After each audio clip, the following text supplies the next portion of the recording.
Hey there, I'm your imaginary friend, and I have another work for you by Ambrose Bierce this time. Um, Now, as always, bear in mind that sometimes an author will have included something in their work that at the time of writing seemed fine to them. It's not always fine. Now, this particular work has already been covered by my good friend Darren Doms on Passages Dark and Curious. And he dedicated his better version than I'm about to do to his mother, and so I am going to dedicate this same to that same excellent good lady. This is the Death of Halpin Frayser, and it begins with a quote by the philosopher Halley of Carcosa. "For by death is wrought greater change than hath been shown. Whereas in general the spirit that removed cometh back upon occasion, and is sometimes seen of those in flesh, appearing in the form of the body it bore, yet it hath happened that the veritable body without the spirit hath walked, and it is attested of those encountering who have lived to speak thereon, that a lich so raised up hath no natural affection, nor remembrance thereof, but only hate. Also, it is known that some spirits which in life were benign become by death evil altogether." One dark night in midsummer, a man, waking from a dreamless sleep in a forest, lifted his head from the earth, and staring a few moments into the blackness, said, "Catherine LaRue." He said nothing more. No reason was known to him why he should have said so much. The man was Halpin Frayser. He lived in St. Helena, but where he lives now is uncertain, for he is dead. One who practices sleeping in the woods with nothing under him but the dry leaves and the damp earth, and nothing over him but the branches from which the leaves have fallen, and the sky from which the earth has fallen, cannot hope for great longevity, and Frayser had already attained the age of 32. There are persons in this world, millions of persons, and far and away the best persons, who regard that as a very advanced age. They are the children. To those who view the voyage of life from the port of departure, the bark that has accomplished any considerable distance appears already in close approach to the farther shore. However, it is not certain that Halpin Frayser came to his death by exposure. He had been all day in the hills west of the Napa Valley, looking for doves and such small game as was in season. Late in the afternoon it had come on to be cloudy, and he had lost his bearings, and although he had only to go always downhill, everywhere the way to safety when one is lost, the absence of trails had so impeded him that he was overtaken by night while still in the forest. Unable in the darkness to penetrate the thickets of manzanita and other undergrowth, utterly bewildered and overcome with fatigue, he had lain down near the root of a small madrona and fallen into a dreamless sleep.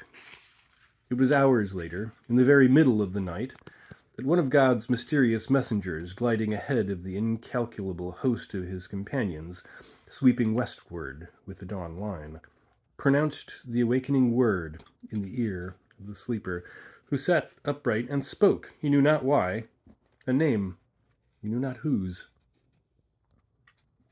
Halpin Frayser was not much of a philosopher, nor a scientist. The circumstance that, waking from a deep sleep at night in the midst of the forest, he had spoken aloud a name that he had not in memory, and hardly had in mind, did not arouse an enlightened curiosity to investigate the phenomenon.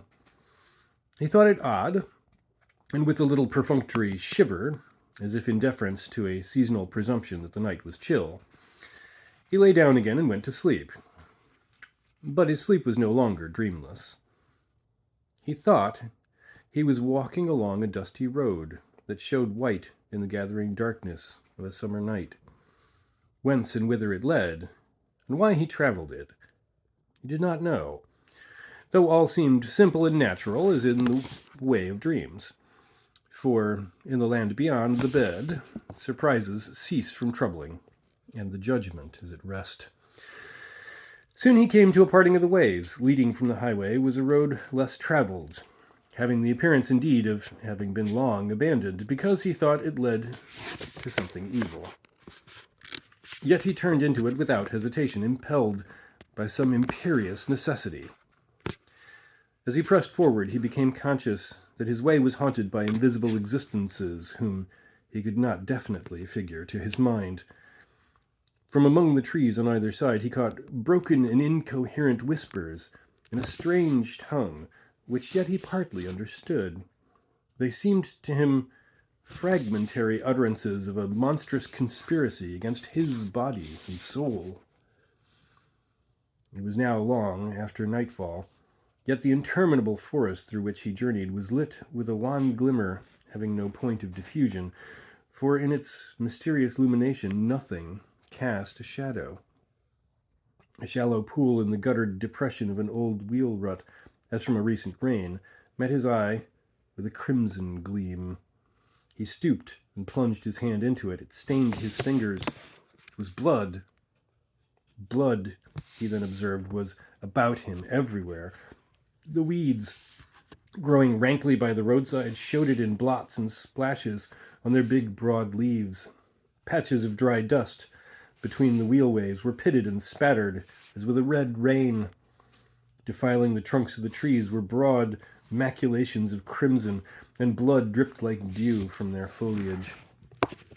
All this he observed with a terror which seemed not incompatible with the fulfillment of a natural expectation.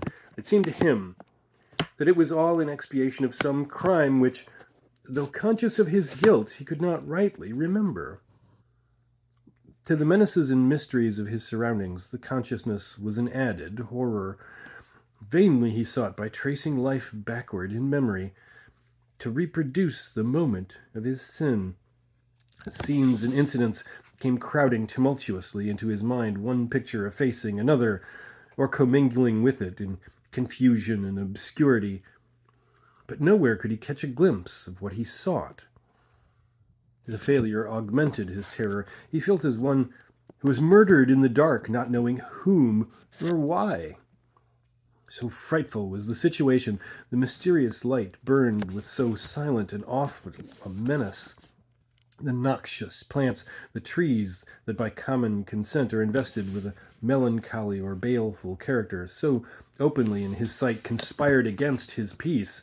From overhead and all about came so audible and startling whispers and the sighs of creatures so obviously not of earth, that he could not endure it longer, and with a great effort to break some malign spell that bound his faculties to silence and inaction, he shouted with the full strength of his lungs. His voice, broken, it seemed, into an infinite multitude of unfamiliar sounds, went babbling and stammering away into the distant reaches of the forest, died in silence, and all was as before. But he had made a beginning at resistance, and was encouraged. He said, "I will not submit unheard. There may be powers that are not malignant traveling this accursed road. I shall leave them a record and an appeal. I shall relate my wrongs, the persecutions that I endure. I, a helpless mortal, a penitent, an unoffending poet." Halpin Frayser was a poet, only as he was a penitent in his dream. Taking from his clothing a small red leather pocketbook, one half of which was leaved for memoranda, he discovered he was without a pencil. He broke a twig from a bush, dipped it into a pool of blood, and wrote rapidly. He had hardly touched the paper with the point of his twig when a low, wild peal of laughter broke out at a measureless distance away, and growing ever louder, seemed approaching ever nearer. A soulless, heartless, and unjoyous laugh, like that of the loon solitary by the lakeside at midnight.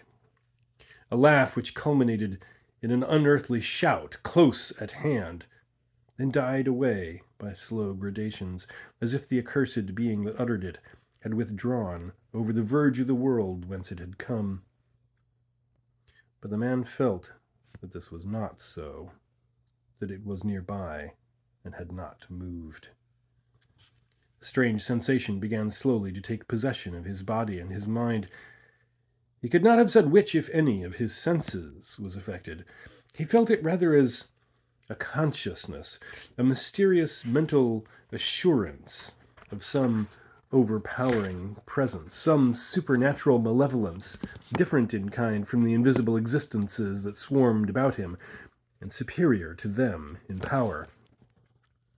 He knew that it had uttered that hideous laugh, and now it seemed to be approaching him. From what direction he did not know, dared not conjecture. All his former fears were forgotten or merged in the gigantic terror that now held him in thrall. Apart from that, he had but one thought: to complete his written appeal to the benign powers who, traversing the haunted wood, might sometime rescue him if he should be denied the blessing of annihilation.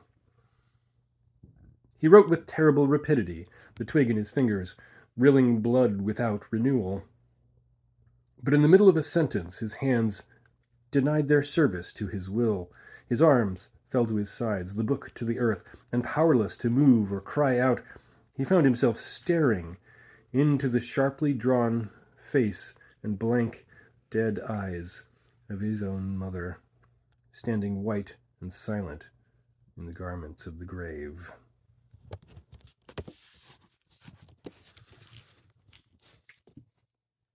In his youth, Halpin Frayser had lived with his parents in Nashville, Tennessee. The Fraysers were well-to-do, having a good position in society, as had survived the wreck wrought by the Civil War. Their children had the social and educational opportunities of their time and place, and had responded to good associations and instruction with agreeable manners and cultivated minds. Halpin, being the youngest and not over-robust, perhaps a trifle spoiled.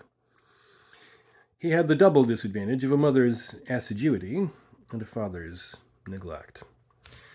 Frayser père was what no southern man of means is not, a politician. His country, or rather his section and state, made demands upon his time and attention so exacting that to those of his family he was compelled to turn an ear partly deafened by the thunder of the political captains and the shouting, his own included. Young Halpin was of a dreamy, indolent, and rather romantic turn, somewhat more addicted to literature than law, the profession to which he was bred. Among those of his relations who professed the modern faith of heredity, it was well understood that in him the character of the late Myron Bayne, a maternal great-grandfather, had revisited the glimpses of the moon, by which orb Bayne had in his lifetime been sufficiently affected to be a poet of no small colonial distinction. If not specially observed, it was observable that while a Frayser who was not the proud possessor of a sumptuous copy of the ancestral poetical works, printed at the family expense and long ago withdrawn from an inhospitable market, was a rare Frayser indeed, there was an illogical indisposition to honor the great deceased in the person of his spiritual successor. Halpin was pretty generally deprecated as an intellectual black sheep who was likely at any moment to disgrace the flock by bleating in meter. The Tennessee Fraysers were a practical folk, not practical in the popular sense of devotion to sordid pursuits, but having a robust contempt for any qualities unfitting a man for the wholesome vocation of politics.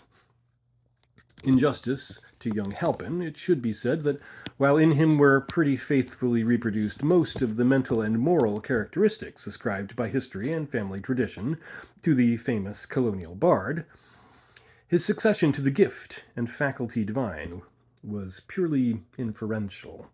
Not only had he never been known to court the muse, but in truth he could not have written correctly a line of verse to save himself from the killer of the wise. Still, there was no knowing when the dormant faculty might wake and smite the lyre. In the meantime, the young man was rather a loose fish, anyhow.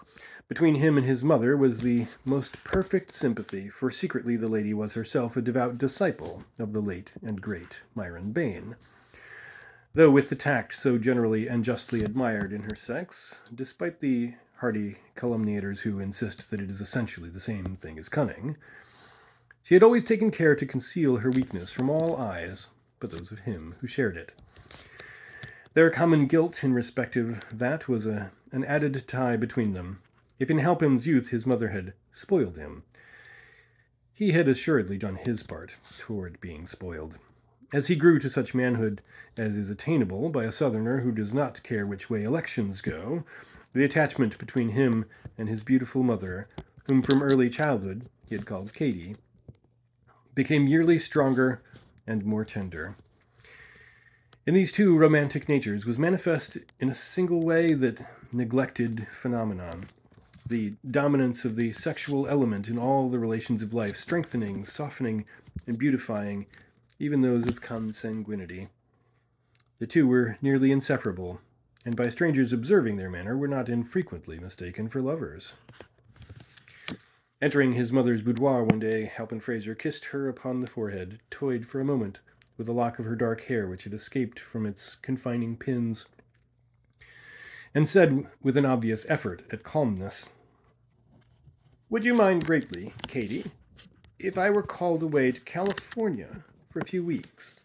It was hardly needful for Katie to answer with her lips a question to which her telltale cheeks had made instant reply. Evidently she would greatly mind, and the tears, too, sprang into her large brown eyes as corroborative testimony. "Ah, my son," she said, looking up into his face with infinite tenderness, "I should have known that this was coming. Did I not lie awake a half of the night weeping because during the other half Grandfather Bain had come to me in a dream, and standing by his portrait, young too and handsome as that, pointed to yours on the same wall. And when I looked it seemed that I could not see the features. You had been painted with a face cloth, such as we put upon the dead. Your father has laughed at me, but you and I, dear, know that such things are not for nothing. And I saw below the edge of the cloth the marks of hands on your throat. Forgive me, but we have not been used to keep such things from each other. Perhaps you have another interpretation. Perhaps it does not mean that you will go to California. Or maybe you will take me with you." It must be confessed that this ingenious interpretation of the dream, in the light of newly discovered evidence, did not wholly commend itself to the son's more logical mind. He had, for the moment at least, a conviction that it foreshadowed a more simple and immediate, if less tragic, disaster than a visit to the Pacific coast. It was Halpin Frayser's impression that he was to be garroted on his native heath. "Are there not medicinal springs in California?" Miss Frayser resumed before he had time to give her the true reading of the dream. "Places where one recovers from rheumatism and neuralgia? Look, my fingers feel so stiff, and I am almost sure they've been giving me great pain while I slept." She held out her hands for his inspection. What diagnosis of her case the young man may have thought it best to conceal with a smile, the historian is unable to state, but for himself he feels bound to say that fingers looking less stiff and showing fewer evidences of even insensible pain have seldom been submitted for medical inspection by even the fairest patient desiring a prescription of unfamiliar scenes. The outcome of it was that of these two odd persons having equally odd notions of duty, the one went to California, as the interest of his client required, and the other remained at home in compliance with a wish that her husband was scarcely conscious of entertaining. While in San Francisco, Halpin Frayser was walking one dark night along the waterfront in the city when, with a suddenness that surprised and disconcerted him, he became a sailor. He was, in fact, shanghaied aboard a gallant ship, and sailed for a far country. Nor did his misfortunes end with the voyage, for the ship was cast ashore on an island of the South Pacific, and it was 6 years afterward when the survivors were taken off by a venturesome trading schooner and brought back to San Francisco.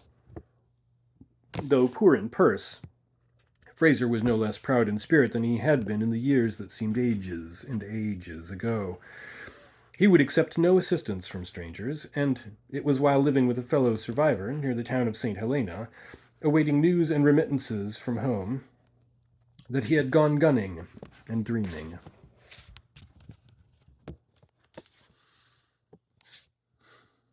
The apparition confronting the dreamer in the haunted wood, the thing so like and yet so unlike his mother, was horrible.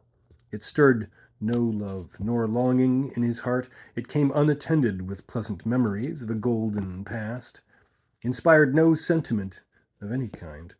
All the finer emotions were swallowed up in fear. He tried to turn and run from before it, but his legs were as lead. He was unable to lift his feet from the ground. His arms hung helpless at his sides. Of his eyes only he retained control, and these he dared not remove from the lustreless orbs of the apparition, which he knew was not a soul without a body, but that most dreadful of all existences infesting that haunted wood, a body without a soul. In its blank stare was neither love nor pity nor intelligence, nothing to which to address an appeal for mercy. An appeal will not lie, he thought, with an absurd reversion to professional slang, making the situation more horrible, as the fire of a cigar might light up a tomb.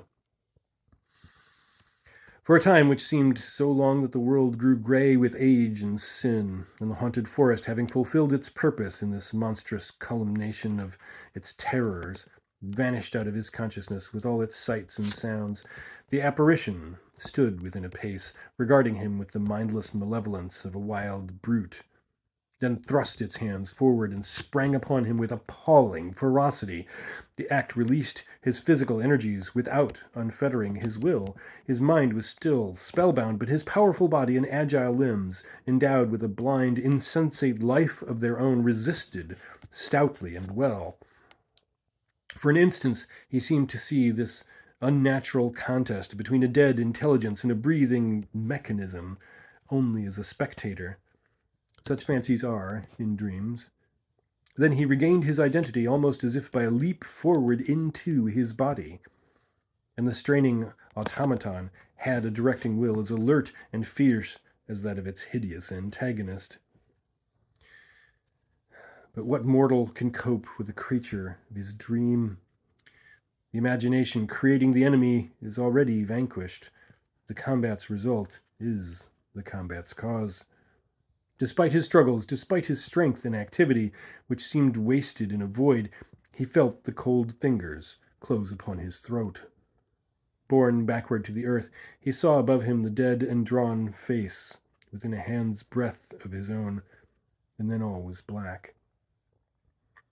A sound as of the beating of distant drums, a murmur of swarming voices, a sharp, far cry, signaling all to silence, and Halpin Frayser dreamed that he was dead.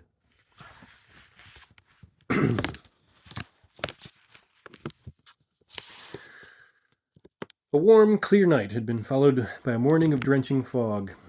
At about the middle of the afternoon of the preceding day, a little whiff of light vapor, a mere thickening of the atmosphere, the ghost of a cloud, had been observed clinging to the western side of Mount St. Helena, away up along the barren altitudes near the summit. It was so thin, so diaphanous, so like a fancy made visible, that one would have said, "Look quickly, in a moment it will be gone." In a moment it was visibly larger and denser. While with one edge it clung to the mountain, with the other it reached farther and farther out into the air above the lower slopes. At the same time it extended itself to north and south, joining small patches of mist that appeared to come out of the mountainside on exactly the same level, with an intelligent design to be absorbed. And so it grew and grew until the summit was shut out of view from the valley, and over the valley itself was an ever-extending canopy, opaque and gray. At Calistoga, which lies near the head of the valley and the foot of the mountain, there were a starless night and a sunless morning. The fog sinking into the valley had reached southward, swallowing up ranch after ranch until it had blotted out the town of St. Helena 9 miles away. The dust in the road was laid. Trees were adrip with moisture. Birds sat silent in their coverts. The morning light was wan and ghastly, with neither color nor fire. Two men left the town of St. Helena at the first glimmer of dawn and walked along the road northward up the valley toward Calistoga. They carried guns on their shoulders, yet no one having knowledge of such matters could have mistaken them for hunters of bird or beast. They were a deputy sheriff from Napa and a detective from San Francisco, Holker and Jarlson, respectively. Their business was man-hunting. "How far is it?" inquired Holker as they strode along, their feet stirring white the dust beneath the damp surface of the road. "The White Church? Only a half-mile further," the other answered. "By the way," he added, "it is neither white nor church. It is an abandoned schoolhouse, gray with age and neglect. Religious services were once held in it, when it was white, and there is a graveyard that would delight a poet. Can you guess why I sent for you and told you to come healed?" "Oh, I never have bothered you about the things of that kind. I've always found you communicative when the time came. But if I may hazard a guess, you want me to help you arrest one of the corpses in the graveyard." "You remember Branscombe?" said Jarlson, treating his companion's wit with the inattention that it deserved. "The chap who cut his wife's throat? I ought. I wasted a week's work on him and had my expenses for my trouble. There's a reward of $500, but none of us ever got a sight of him." "You don't mean to say?" "Yes, I do. He has been under the noses of you fellows all the time. He comes by night to the old graveyard at the White Church." "The devil! That's where they buried his wife." "Well, you fellows might have had sense enough to suspect that he would return to her grave sometime. The very last place that anyone would have expected him to return to." "But you had exhausted all the other places. Learning your failure at them, I laid for him there." "And you found him?" "Damn it, he found me. The rascal got the drop on me, regularly held me up, and made me travel. It's God's mercy that he didn't go through me. Oh, he's a good one, and I fancy the half of that reward is enough for me if you're needy." Holker laughed good-humoredly and explained that his creditors were never more importunate. "I wanted merely to show you the ground and arrange a plan with you," the detective explained. "I thought it as well for us to be healed, even in daylight." "The man must be insane," said the deputy sheriff. "The reward is for his capture and conviction. If he's mad, he won't be convicted." Mr. Holker was so profoundly affected by that possible failure of justice that he involuntarily stopped in the middle of the road, then resumed his walk with abated zeal. "Well, he looks it," assented Jarlson. "I'm bound to admit that a more unshaven, unshorn, unkempt, and un-everything wretch I never saw outside the ancient and honorable order of tramps. But I've gone in for him and can't make up my mind to let go. There's glory in it for us, anyhow. Not another soul knows that he's this side of the mountains of the moon." "All right," Holker said. "We will go and view the ground." And he added, in the words of a once favorite inscription for tombstones, "Where you must shortly lie." "I mean, if old Branscombe ever gets tired of you and your impertinent intrusion. By the way, I heard the other day that Branscombe was not his real name." "What is?" "I can't recall it. I had lost all interest in the wretch, and it did not fix itself in my memory. Something like Pardee. The woman whose throat he had the bad taste to cut was a widow when he met her. She came to California to look up some relatives. There are persons who will do that sometimes, but you know all that." "Naturally." "But not knowing the right name, by what happy inspiration did you find the right grave? The man who told me what the name was said it had been cut on the headboard." "I don't know the right grave." Jarlson was apparently a trifle reluctant to admit his ignorance of so important a point of his plan. "I've been watching about the place generally. A part of our work this morning will be to identify that grave.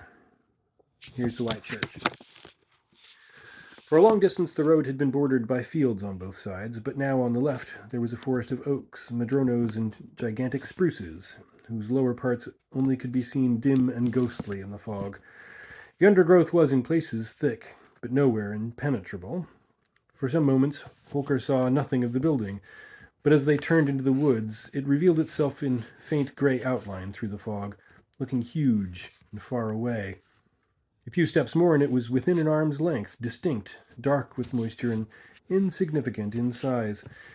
It had the usual country schoolhouse form, belonged to the packing box order of architecture, had an underpinning of stones, a moss-grown roof, and blank window spaces whence both glass and sash had long departed. It was ruined, but not a ruin. A typical Californian substitute for what are known to guide bookers abroad as monuments of the past. With scarcely a glance at this uninteresting structure, Jarlsson moved on to the dripping undergrowth beyond. "I'll show you where he held me up," he said. "This is the graveyard." Here and there, amongst the bushes, were small enclosures containing graves, sometimes no more than one. They were recognized as graves by the discolored stones, or rotting boards, at head and foot, leaning at all angles, some prostrate, by the ruined picket fences surrounding them, or infrequently by the mound itself, showing its gravel through the fallen leaves. In many instances, nothing marked the spot where lay the vestiges of some poor mortal who, leaving a large circle of sorrowing friends, had been left by them in turn, except a depression in the earth, more lasting than that in the spirits of the mourners. The paths, if any paths had been, were long obliterated. Trees of a considerable size had been permitted to grow up from the graves and thrust aside with root or branch the enclosing fences. Over all was that air of abandonment and decay which seems nowhere so fit and significant as in a village of the forgotten dead. As the two men, Jarlsson leading, pushed their way through the growth of young trees, that enterprising man suddenly stopped and brought up his shotgun to the height of his breast, uttered a low note of warning, and stood motionless, his eyes fixed upon something ahead. As well as he could, obstructed by brush, his companion, though seeing nothing, imitated the posture, and so stood prepared for what might ensue. A moment later, Jarlsson moved cautiously forward, the other following. Under the branches of an enormous spruce lay the dead body of a man. Standing silent above it, they noted such particulars as first strike the attention: the face, the attitude, the clothing. Whatever most promptly and plainly answers the unspoken question of a sympathetic curiosity. The body lay upon its back, the legs wide apart. One arm was thrust upward, the other outward, but the latter was bent acutely and the hand was near the throat. Both hands were tightly clenched. The whole attitude was that of desperate but ineffectual resistance to... what? Nearby lay a shotgun and a game bag, through the meshes of which was seen the plumage of shot birds. All about were evidences of a furious struggle. Small sprouts of poison oak were bent and denuded of leaf and bark. Red and dead and rotting leaves had been pushed into heaps and ridges on both sides of the legs by the action of other feet than theirs. Alongside the hips were unmistakable impressions of human knees. The nature of the struggle was made clear by a glance at the dead man's throat and face. While breast and hands were white, those were purple, almost black. The shoulders lay upon a low mound, and the head was turned back at an angle otherwise impossible, the expanded eyes staring blankly backward in a direction opposite to that of the feet. From the froth filling the open mouth, the tongue protruded, black and swollen.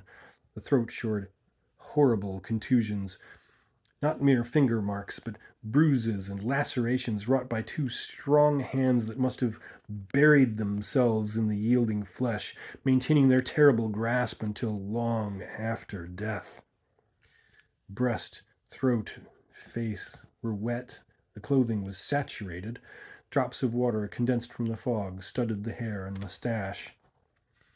All this the two men observed without speaking, almost at a glance. Then Holker said, "Poor devil, he had a rough deal." Jarlson was making a vigilant circumspection of the forest, his shotgun held in both hands and at full cock, his finger upon the trigger. "The work of a maniac," he said, without withdrawing his eyes from the enclosing wood. "It was done by Branscombe, a party." Something half hidden by the disturbed leaves on the earth caught Holker's attention. It was a red leather pocketbook. He picked it up and opened it. It contained leaves of white paper for memoranda, and upon the first leaf was the name Halpin Frayser.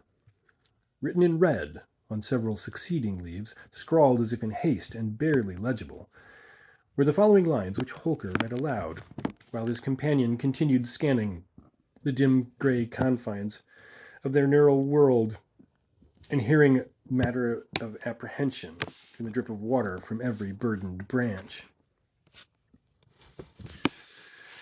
"Enthralled by some mysterious spell I stood in the lit gloom of an enchanted wood. The cypress there and myrtle twined their boughs, significant in baleful brotherhood. The brooding willow whispered to the yew, beneath the deadly nightshade in the rue, with immortals self-woven into strange funereal shapes, and horrid nettles grew. No song of birds, nor any drone of bees, nor light leaf lifted by the wholesome breeze. The air was stagnant all, and silence was a living thing that breathed among the trees. Conspiring spirits whispered in the gloom, half heard the stilly secrets of the tomb. With blood the trees were all adrip, the leaves shone in the witchlight with a ruddy bloom. I cried aloud, the spell unbroken still rested upon my spirit and my will. Unsouled, unhearted, hopeless and forlorn, I strove with monstrous presages of ill. At last the viewless..." Holker ceased reading. There was no more to read.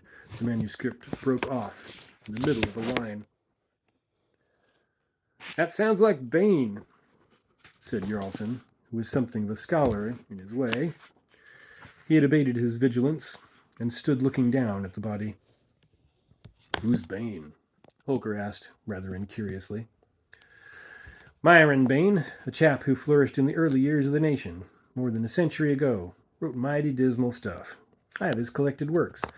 That poem is not among them, but it must have been omitted by mistake." "It's cold," said Holker. "Let us leave here. We must have up the coroner from Napa." Jarlson said nothing, but made a movement in compliance.